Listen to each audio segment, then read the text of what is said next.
Niel, nagkabalikan na? Usap-usapan ngayon ang bagong chismis tungkol kina Catherine Bernardo at Daniel Padilla. Matapos ibunyag ni Zian Gasa na maaaring nagkabalikan na umano ang dating magkasintahan.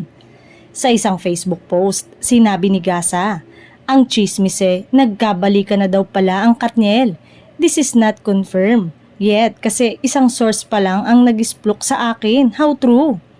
Matatandaang noong November 30, 2023, opisyal na kinumpirma ng Katniel ang kanilang hiwalayan matapos ang 11 years na relasyon. Gayunpaman, nanatili silang profesional at muling nagkasama sa isang ABS-CBN event. Dahil sa pahayag ni Gasa, nagkaroon ng espekulasyon na maaaring nagkabalikan na ang dalawa.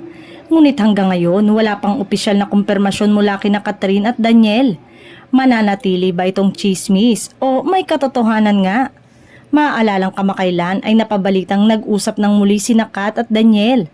Madalas din umanong nakikita si DJ sa labas ng bahay mismo ng aktres. Mas nagpatibay na ang haka-haka ang biglang pagtigil ng panliligaw di umano ng kapuso actor na si Alden Richard, na ang aktor mismo ang nagkumpirma sa isa sa kanyang mga naging interview.